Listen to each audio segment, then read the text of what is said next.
So part 4, the last part of chapter 20 and the last part of the course, batteries and electrolysis. Now we won't spend a lot of time on batteries, but we'll spend a little bit of time on electrolysis, show you how that works, and essentially the difference between these. Batteries are what we have talked about as voltaic cells. These are reactions that are spontaneous. We also know these as galvanic cells. And batteries are just the form of a redox reaction that we use to power devices. And it's just a redox reaction that's spontaneous. That is, it occurs without outside intervention. So these are all spontaneous reactions. Electrolysis, on the other hand, is a reaction that is non-spontaneous. We have to force a non-spontaneous reaction to occur. So essentially, we're forcing a reaction to go backwards. And you actually do this all the time. Every time you charge up your cell phone or your laptop, you're doing a form of electrolysis in that you are forcing a non-spontaneous reaction to occur. On its own, it acts as a battery and the spontaneous reaction occurs. So batteries, spontaneous reactions; electrolysis, non-spontaneous reactions. So I thought we would take a look at this reaction.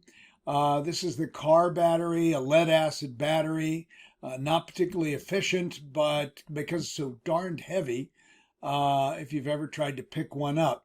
Now, on the cathode side of a lead acid battery, you have lead 4 oxide being reduced to lead 2 sulfate. So that is clearly a reduction. You're going from a lead 4 plus charge to a lead 2 plus charge. You're having to add 2 electrons in order to make that reduction occur, and it has a standard reduction potential of 1.685 volts. On the anode side, you actually have the oxidation, which is going from a 0 oxidation state to lead 2 sulfate, so it has a +2 oxidation state. So lead is losing 2 electrons. Now, the odd thing is it's going to the same compound, so you have the cathode side where reduction is taking place, and the anode side where oxidation is taking place, and they're actually producing the same compound, the lead 2 sulfate.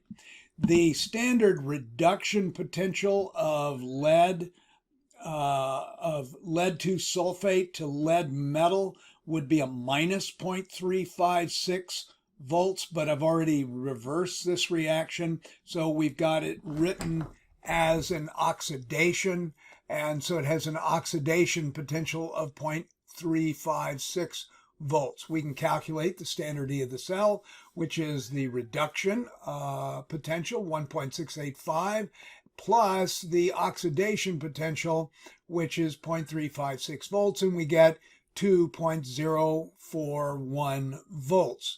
There are 6 cells in each lead acid battery for a car battery, so you have 6 cells, and so what you do is you simply multiply that times the 2.041, and you're going to get approximately a 12-volt battery. That is what that means.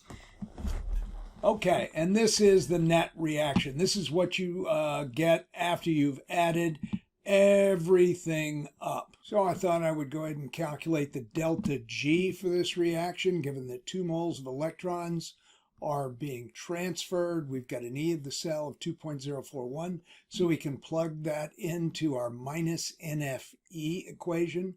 So that's minus 2 moles of electrons, 96,485 joules per volt mole. That's Faraday's constant. E of the cell, 2.041 volts, and I came out with 3.94 times 10 to the 5th joules. Converted to kilojoules, that's a minus 394 kilojoules for our delta G. Definitely a spontaneous reaction, our lead acid battery. This is the way they're organized. You have the cells with the sulfuric acid, that's battery acid. That is your electrolyte solution. Allows ions to move. You have this lead grilled filled with spongy lead anode, and then you have the lead grilled filled with the cathode, which is the lead 4 oxide. This is what's going to be reduced. This is what's going to be oxidized.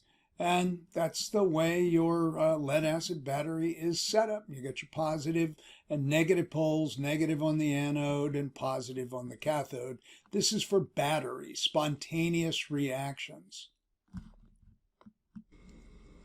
For your alkaline batteries, your copper tops, your Energizer batteries, these are generally manganese 4 oxide at the cathode, and it's going to be reduced to manganese 2 oxide.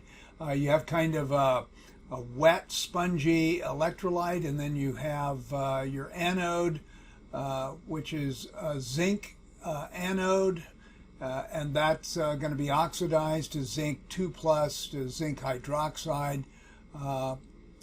And they generate generally about 1.5 volts. This is how those alkaline batteries are set up.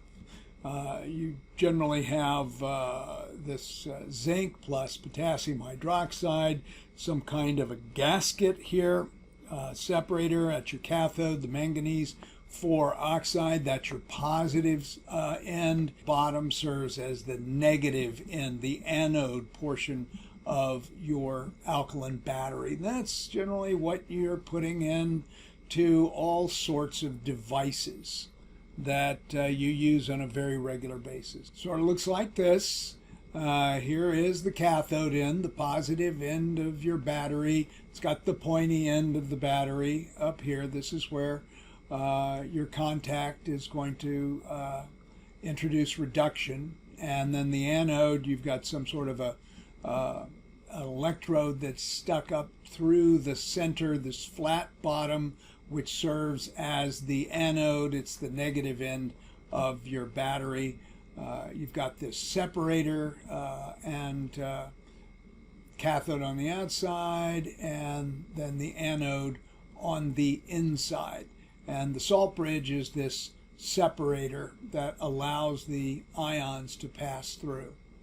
So let's take a quick look at line notation. This is just one way to represent the redox reaction in a battery, in a voltaic or galvanic cell. Over here on the left side, everything on the left side is about the anode, and you can see that that's where oxidation is taking place. Magnesium's going from 0 to +2, and then in the middle you have either a single line or a double line. That is the salt bridge, some kind of a porous disc that allows the passage of inert ions to keep charge balanced. And then over here on the right hand side of the line notation you have the cathode compartment. This is where reduction is going to take place, aluminum 3 plus to aluminum metal. So this is reduction, cathode, and over here on the anode this is oxidation, where you're losing electrons. We spoke early on about reactions where we had inert electrodes. Platinum and gold were used for those, and in this case we're using platinum electrodes, and all of the redox chemistry is happening in solution. So you have simply a wet solution, and that is where the redox chemistry is going. In the line notation you can see over here that it's got -2, that's going to be a -6, so this is going to be a +5 oxidation state on this chlorine. We've got one more oxygen, that makes this a +7 oxidation state. We've got an acidic solution, that is your electrolyte in this reaction. And so we've got going from +5 to +7, that is an oxidation. This is happening in the anode compartment. And over here for the reduction, we've got a +7 manganese going to a +2 manganese ion. That is very definitely a reduction, and that of course happens in the cathode compartment, and again a wet chemistry, but the electrodes are inert. They're not participating in the reaction. They are there for one reason, and that is to conduct the electric current. So let's talk about lithium-ion batteries. You should know something about them. You use them constantly, every day. They're in all of your devices, like your cell phones and your laptops. And so I've indicated this lithium-ion battery during the recharging process. So you've actually plugged it up to a power source over here. And by the way, this is the anode. This is a graphite electrode. So this is the anode side. This is the positive side. So yes, that's the cathode. And what we're doing is we're providing a power source here, and we've got a positive sign here, a negative sign here, and the electrons are moving in this direction. And when they're moving in this direction, during the discharge process, you had a bunch of lithium ions that piled up over here on the cathode side. In the center, you've got an electrolyte and a separator that the lithium ions can pass through. So this is your electrolyte right here. And during the discharge process, the lithium ions move in that direction, the electrons move in that direction, but during the recharge process, it all goes the other way. The lithium ions that were collecting over there on the cathode, they move through the electrolyte and the separator membrane, and they move in this direction, and they pile up over here. They're charging. This is recharging your battery, and you're piling up lithium ions in a very loose graphite web over here, and then and with lots and lots of electrons. And then when you discharge, it all goes in the other direction. The lithium ions will migrate in the discharge back over to the lithium metal oxide from the graphite side. The electrons, they will go through some kind of a load. You could have a light bulb over here, or run your laptop or your cell phone, and the electrons will move in the opposite direction during the discharge. So lithium ions move back and forth depending on whether you're charging from the cathode to the anode, electrons from the cathode to the anode to join them. When it's all charged up, you got all your lithium ions over here along with your electrons. And then during the discharge, the electrons flow in the opposite direction and the lithium ions flow in the opposite direction. And these batteries have many, many charge cycles, far more than a rechargeable battery of another type. This technology is being developed constantly. They're experimenting with different metal oxides. They're experimenting with silicon over here instead of graphite. I've heard one report that if you can substitute silicon for graphite, that you could have 4 or 5 times the power in a lithium-ion battery. So that is an ongoing piece of technology that you'll want to pay attention to. Hydrogen fuel cells are pretty cool, and these things make water, which is a very cool thing to have. So what they use is oxygen, and at the cathode, this is where reduction takes place. You have oxygen going from a 0 oxidation state to a -2 oxidation state in water. That's definitely reduction. You're adding electrons to the oxygen. So at the anode, you've got hydrogen, and the hydrogen is being converted into H+. That is oxidation. And so the overall reaction, once you add these up, you've got hydrogen being oxidized to a +1 charge. Oxygen is being reduced to a -2 charge. And you get water and you get energy. You get energy in the form of about 1.23 volts per cell. So the idea has been floated to use hydrogen fuel cells in cars to drive electric motors. The problem is storage of hydrogen and oxygen. If you remember from thermodynamics, the space shuttle video, hydrogen and oxygen have this amazing tendency to explode unless they're stored properly. And let's say you get into a car wreck. Not a good thing. Couple of little things, corrosion of a metal, that's just the oxidation, let's say, of iron from a 0 to a +2 oxidation state or a +3 oxidation state, and it's combined with the reduction of oxygen from a 0 oxidation to a -2 oxidation state in water. And so rusting which is a common problem or something that occurs in all metals, is you get this corrosion or oxidation of the metal in the presence of water, and that's a big problem in things like ships and bridges and anything that's metallic. Ships use what we call sacrificial anodes, bolt zinc bars on the insides of the hulls. Zinc is a more active metal than iron is, and so the hull of the ship would act as a conductor, and the zinc anode would preferentially oxidize instead of the iron hull of the ship, and you could reduce the oxidation or corrosion of the ship because the more active metal, the zinc bar on the inside, would be oxidized.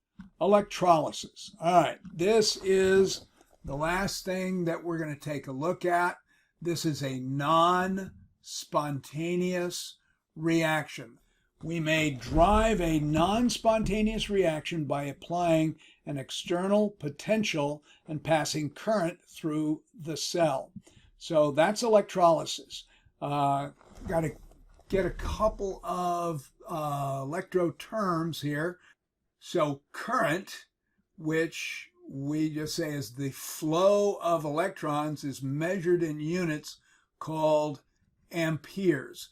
And 1 ampere is 1 coulomb of charge every 1 second. So an ampere, so what we say amp, is just equal to 1 coulomb for every 1 second, or just coulombs per second. So if I had, let's say, 10 amps, I would be talking about 10 coulombs per second. Recall that Faraday's constant is 96,485 coulombs per mole, and that's mole of electrons. So that's Faraday's constant. And we can convert current to moles of electrons. So ever since Chem 1, I've been talking about, or your instructor has been talking about, the fact that sodium metal doesn't exist naturally on the planet because it's so easily oxidized. However, we can make sodium metal. What you do, we could take sodium chloride crystals. So we take sodium chloride as a salt and we heat it. You melt it. And so now I have this melted solution of sodium chloride. The ions will dissociate into sodium cations and chloride anions. So here's what's going to happen. At the anode, remember the anode is where oxidation takes place.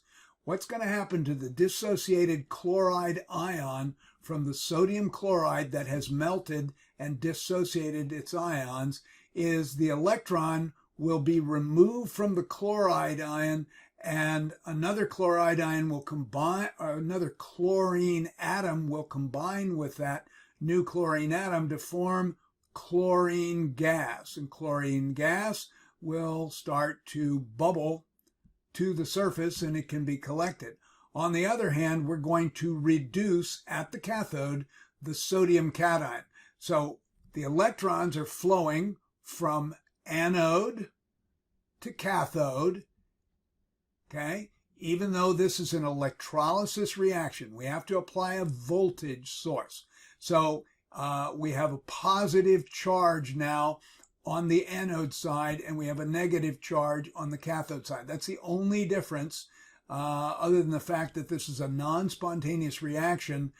In this case, the cathode will be positive, the anode will be positive, and the cathode will be negative because of the voltage source. So you see the negative side on the cathode side, the positive side on the anode side, and it's pulling the electrons and pushing the electrons down in this direction. And the electrons are going to be added to the sodium cation, and what we're going to come out with is the sodium metal. And so from this melt, we'll get chlorine gas and sodium metal. This is electrolysis. It is a non-spontaneous reaction that we are forcing to occur, and in this case, to produce sodium metal and chlorine gas. Note that the cathode and the anode now have the opposite charge of when compared to a voltaic cell. In a voltaic cell, the anode was negative, the cathode was positive, and in an electrolysis cell, the anode is positive and the cathode is negative. Oxidation is still occurring at the anode. Reduction is still occurring at the cathode. The only difference is the sign of those two electrodes have switched, and it's a non-spontaneous reaction, not a spontaneous reaction. So let's take a look at sodium chloride dissolved in water, and could we make sodium metal in electrolysis reaction, which we just discussed, in aqueous solution? So normally what we do is we melt the sodium chloride and then we shock it, we provide electrons, and we reduce the sodium cation to metal, and we oxidize the chloride anions to chlorine gas. But let's take a look at the reduction potentials of chlorine, oxygen, hydrogen and oxygen in water, and sodium cation. So if I take a look at these reduction potentials, over here at the anode,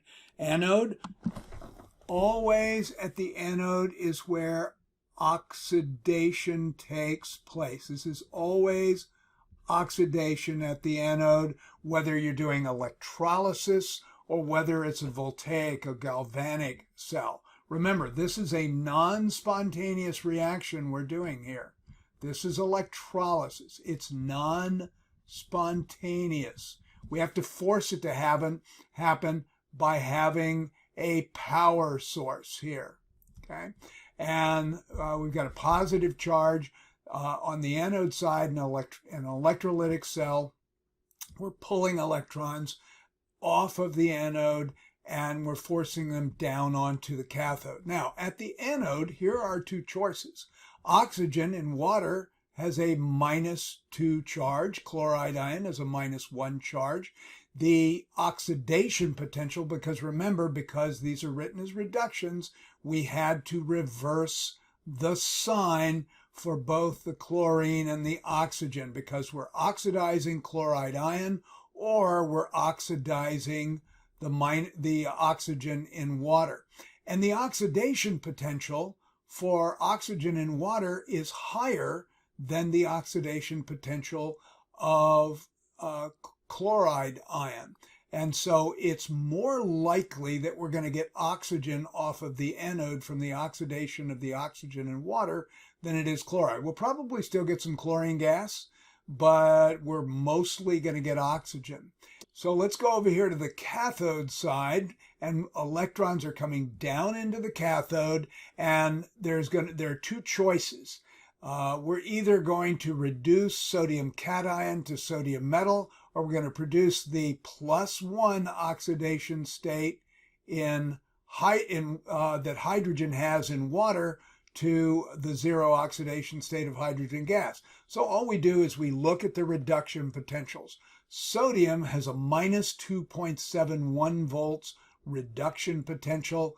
Hydrogen in water has a -0.83 reduction potential. So it's far more likely that the hydrogen in water is going to be reduced to hydrogen gas. So the most favorable reaction process in an aqueous solution, in a solution where sodium chloride has been dissolved in water, is more than likely you'll get no sodium metal, just hydrogen gas. You'll get mostly oxygen gas. You may get a little bit of chlorine because if you look at the oxidation potentials, they're not very far apart, but most of what you should get here is oxygen gas and hydrogen gas, not the chlorine gas or the sodium metal that was your intention. So this is why, if you want to do that reaction, you do sodium chloride as a melt, not sodium chloride in aqueous solution. Okay, here is the very last thing that we're going to do in the course. We are going to do electrolysis. Now, I just want you to remember electrolysis is a non-spontaneous. This is going to be a non-spontaneous reaction. We have to provide a power source to do electrolysis. It's what is done to produce your grandmother's sterling silver, and it's actually how we make aluminum metal. Aluminum's a very reactive metal. You don't find aluminum as a metal on the planet. You find it in compounds. It's usually in Al2O3, aluminum oxide, in an ore called bauxite.